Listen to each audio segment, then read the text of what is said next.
My name's Duncan, and I think my task, I think, is like being a caller at a ceilidh. So Feroze makes the beautiful music, but I'm here to make sure all of you join in and understand what is going on. Listening to stories, I think, is the best way to learn, and you'll be inspired when you listen to Feroze's stories about the children of the revolution. I promise you that. The book describes his very moving journey took him from his London life to the monastery at Phaya Taung in northern Myanmar. And I say a journey because it is exactly that. In making that journey, Feroze travels far. In helping the monastery and the children, he finds in himself that he is transformed. And there are lessons for all of us here, both in giving and receiving. Feroze finds his teachers and he finds his purpose.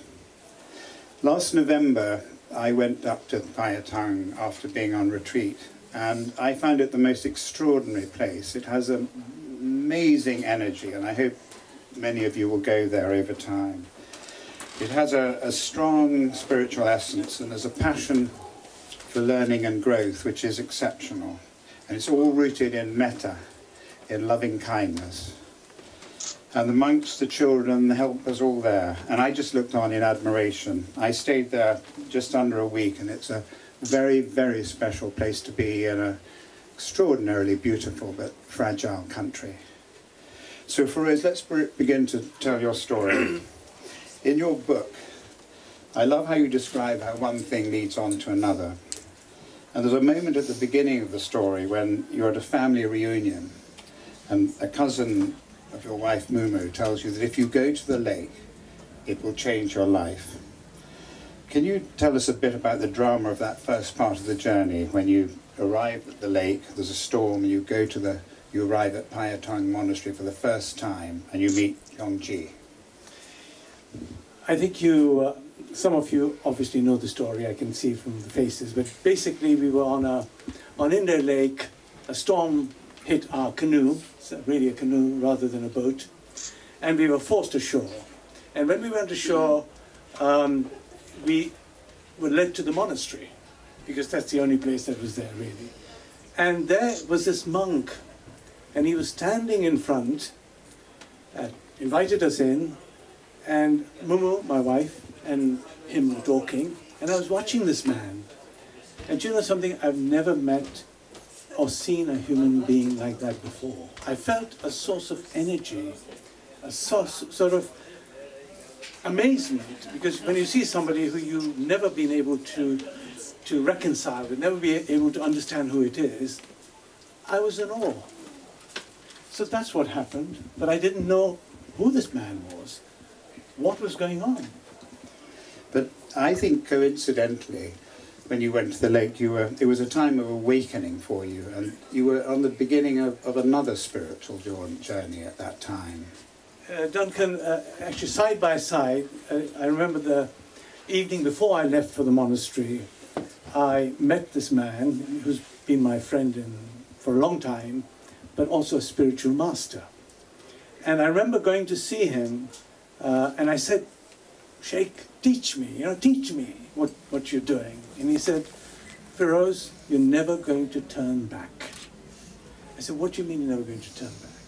I've been looking, I said. I've been looking here, I've been looking there. And he said, Feroze, forget all those books, forget all those lectures. You know, the truth is within you. You have to go into stillness, open your heart, and only then will you realize where the truth lies. Now, this was happening, but I didn't know that the seeds of the spiritual journey began as I left for Myanmar. That's what happened, Duncan. I didn't know, but this was the beginning of these seeds. That's a wonderful story. And as you were leaving the monastery after that visit, something triggered inside you. And I remember in your book, you memorably wrote, you knew you had to do more. And can you describe your feelings as you left the shore? Well, then? The monk didn't speak Burmese, so Madam, my wife, was always translating. And I remember as we were leaving the island, The monk said to me, Feroze, we don't get visitors here. What do you think? What's your opinion? And you know, sometimes in life your brain and your tongue is not wired, you know, your heart and your tongue is wired, which means you say something really stupid, but perhaps inspirational. And I looked at the monk and I said to him, I wish these children had computers. And the monk, actually, having been translated, I think he understood anyway, but he smiled and he said, but they've never seen a computer and there's no electricity here. Now this was a shock, Duncan.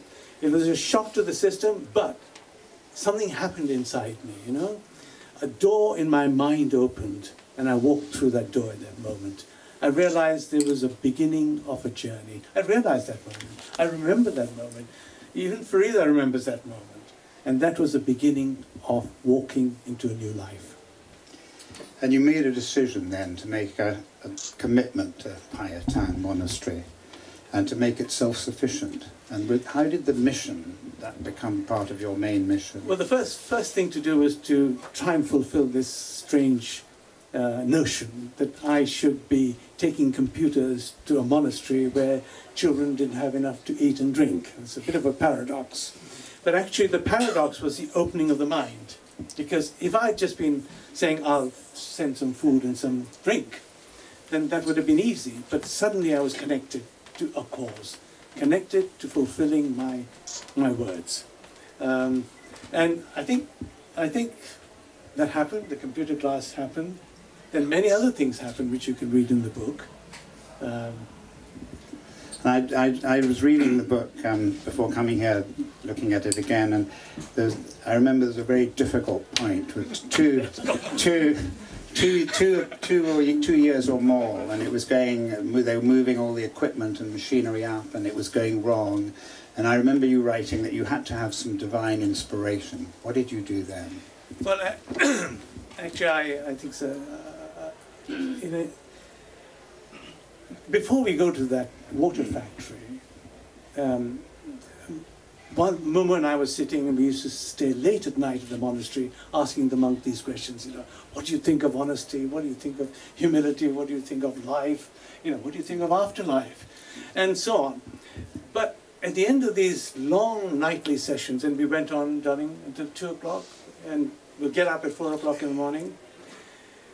But the last of these sessions, the monk said to me, now, Feroze, I've been teaching you, you've been asking me, listen, Mr. Big Shot, he didn't use those words, but he said, why don't you tell me how I can make the monastery self-sustaining?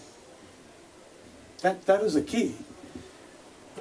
And so, one of the most inspirational people was Pongji, and when you met him there. And he obviously was truly remarkable. He kept the monastery Phaya Taung going through all the years of fighting, and the government had cut off all the aid and power to the monastery. And so there's a dialogue going through with you and Pongji, and he talked to you about his inner strength at these sessions. You know, first of all, I looked at the monastery, I looked at the monk, I looked at the children. The children were amazing children, they were happy children, they were well-educated children, well-behaved children. And I was trying to work out what is happening here? I need to capture this phenomena and bring it here to our lives, which are so stressed and so frantic. And I was trying to capture what was going on and try and share this with people. I realized, and so I started studying Buddhism. He talked about humility, you know, how important it is to control your ego. He talked about detachment and compassionate detachment. Very important, Duncan. I never realized the importance of this phenomena. What he was trying to explain to me is that you can be compassionate, but you have to be also detached. Because if you're emotionally attached to the problem, if you like, then you're not going to be any use to anybody, let alone yourself or the other person. So find a way where you can be detached and be compassionate. In fact, Buddha talked about it, didn't he? He said, all conditional things are impermanent. He said, if you understand that, you will avoid suffering. In other words, he's saying that try and be compassionate, but try not to be emotionally involved. Difficult paradox. And was this what led you to, in that very difficult moment, to write to His Holiness? No, No? no, I think it's just just out of frustration, saying, you know, this monk is looking after hundreds of children. I wish somebody could help him. I mean, I was there to help him, but he really needed a lot more. He needed big help. So I wrote to him, and I said, "Dear Your Holiness, look, here's the story of a great monk," because the first edition of the book was ready. You know, can you endorse the book? Might help us. Or if you can't, pray for us. Now, what a great thing to say, isn't it? Anyway, soon after, which is a great surprise, a letter came back. I know we were together with a friend of mine, actually. Yeah, and it says, not only do we, His Holiness endorses your book, but prays for the success of what you're doing. So it was a double. Wonderful. And then everything worked out and you got the factory up and running. The factory was up and running. Yeah. But you know something, Duncan? I still didn't understand what was going on with the monk and the children, okay? Really didn't. I know that he was a great Buddhist monk. I know that he was teaching good things, but there was something I was missing out on. You know, there are a lot of heroin fields around there, so maybe I thought they were up to something. Because honestly, they all looked very high, didn't they, darling? And they're happy all the time, didn't have anything to eat. I didn't understand. So I thought I would, I tell you what I did. I'll have a drink.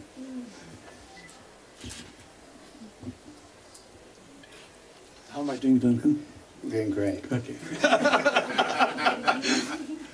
So, where was I? Well, I'm going to ask you a little bit about... No, let me go on. All right, okay. So I said to the monk, listen, guy, you're not telling me everything. I did speak to him, you're going to go down like that. But I did say it, and I said, something is happening here I don't understand. And he said, I've told you everything you want to know. I said, I'm going to follow you from the moment you wake up to the time you go to bed. I'm not really... And I'm not going to watch you when you sleep. So he said, okay, that's a deal.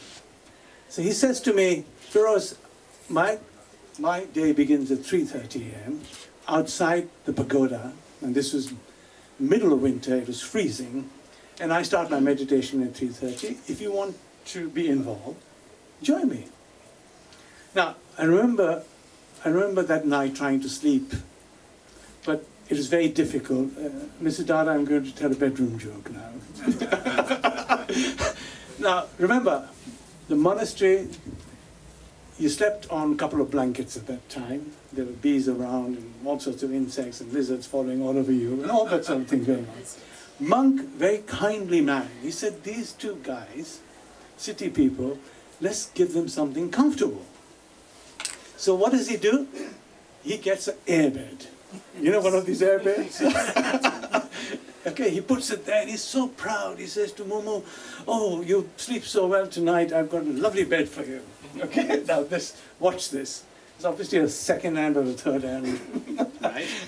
It obviously was leaking, meaning leaking air. So I remember I slept on one side, and as I turned, Momo was small, petite, whoop, would go up in the air. And here I was thinking, what is going on? I turn like this, she's go up, I go down. And of course 3:30 was my hot appointment with the monk.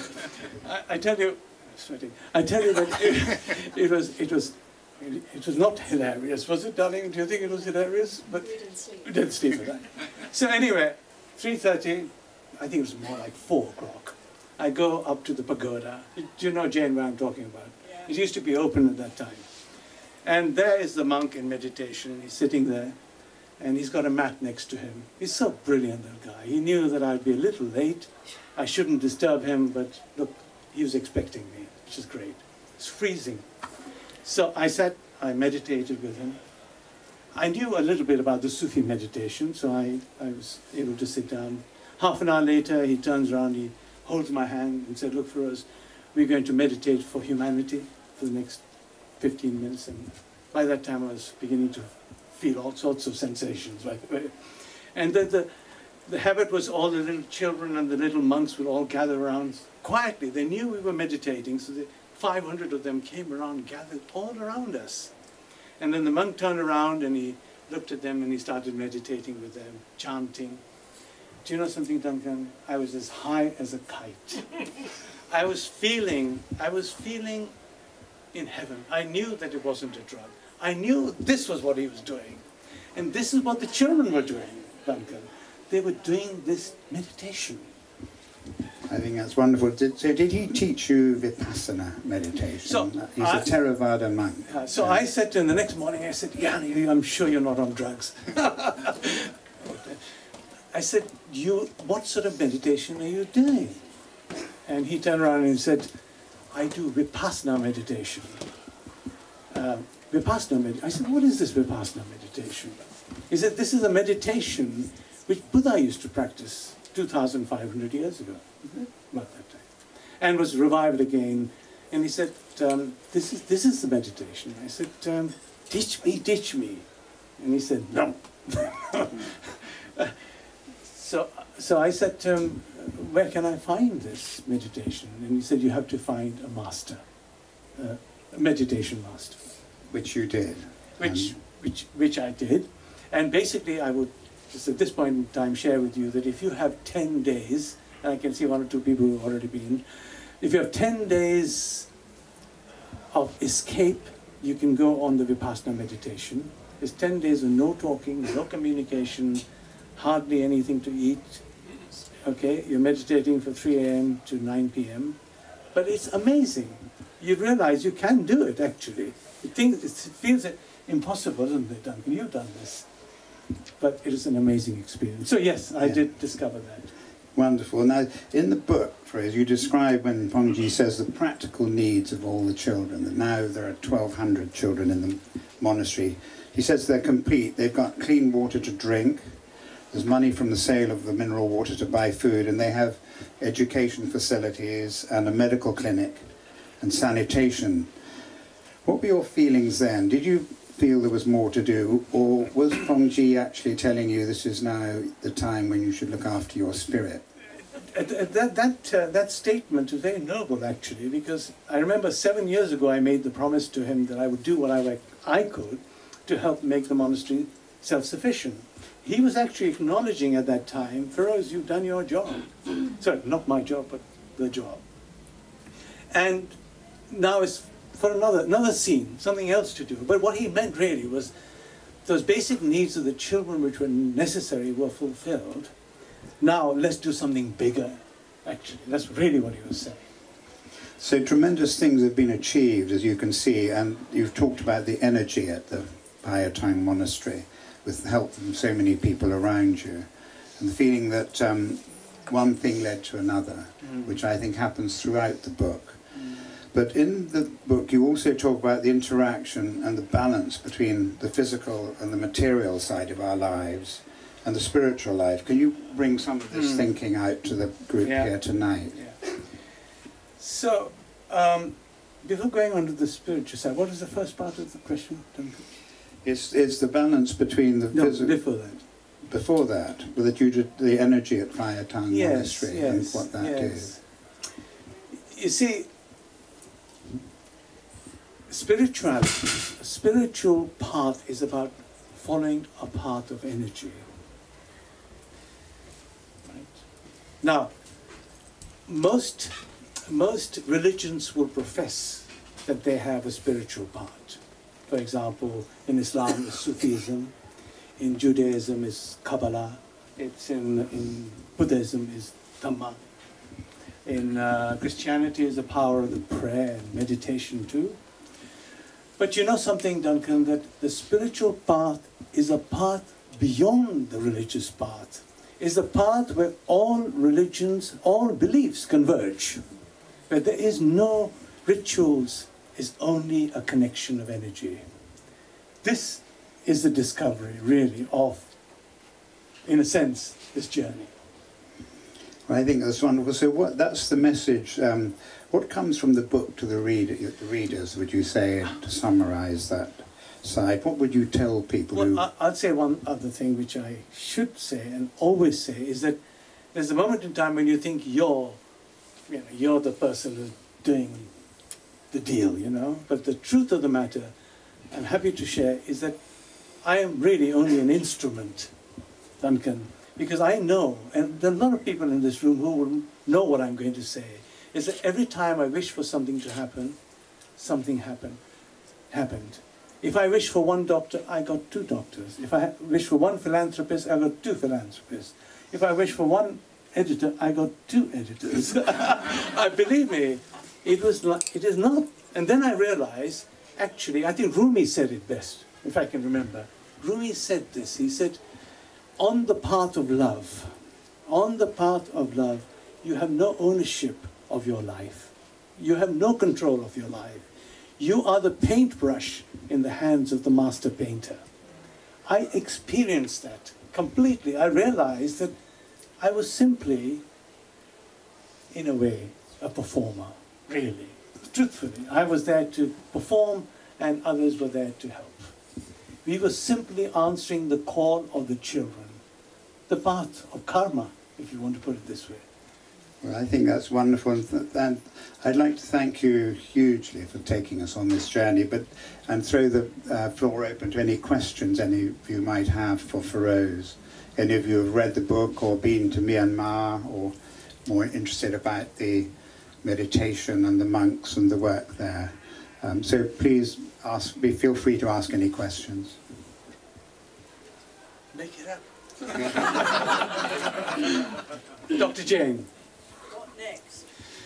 Well, I actually want to, she's put her hand up, I want to tell you about Dr. Jain. Talking about, sorry, just if you don't mind, can I Yes, say? that's okay. So I remember we were starting this children's clinic, Duncan. Sorry, I know I'm finished, but in a way.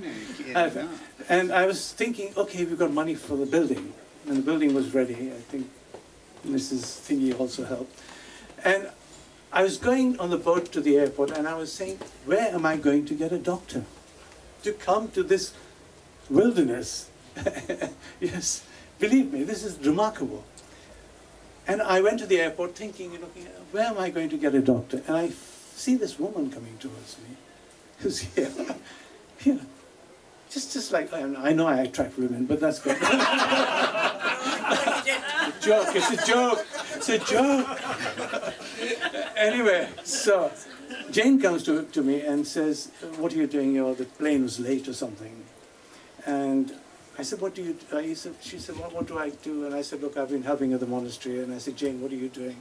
She said, oh, I've been doing this. And I said, buy my book, because everything goes to charity, by the way, just so you know, just so that you all know.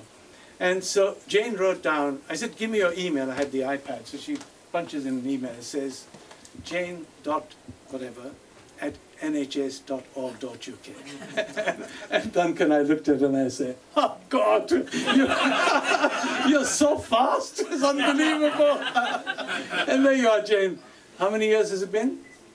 This will be my 8th visit next week. Yeah, so there you are. Not one doctor, but actually 2 doctors arrived. There's another doctor too. So there you are.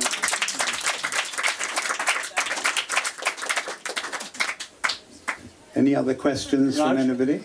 What impact has this had on your family and friends? Your change? Well, my wife has been pissed off. Sorry, fed up. But I honestly think that without the help of family and the help of friends, which I acknowledge always, this could never have been possible. So poor Farida, she took me to some beautiful holiday, and then look what she's got to put up with. So yes, it's been difficult, by the way, because my obsessive behavior, been difficult. But yes, no, I think it's been the right place. Thank you. Any other questions at all? Yeah. What did you do before your book?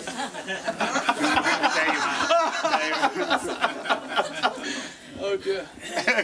Chartered accountant. Chartered accountant. But lot of my clients are here, actually.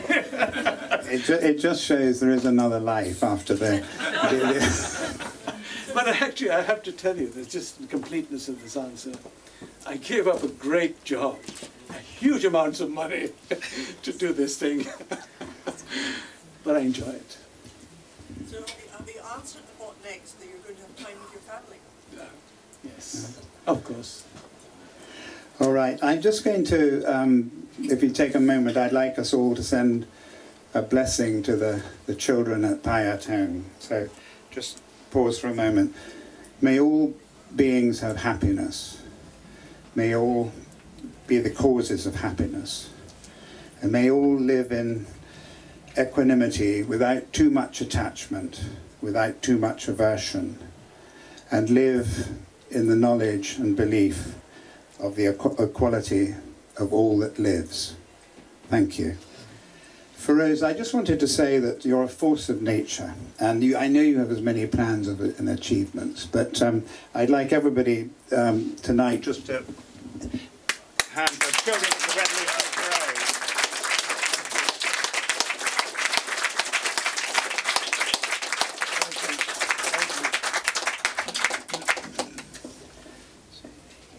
Well, the only thing, yeah. I wanted to thank Watkins, thank Vicky, who's been actually very poorly, but obviously taking some drugs and comes. Don't know why I've got drugs on my mind. Anyway, so thank you, Vicky, thank you, Watkins. But you know something, I don't think it would have been possible to do this book in this way without my friend Duncan.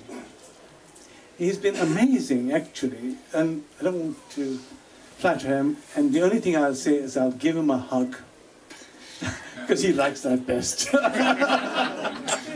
Thank you.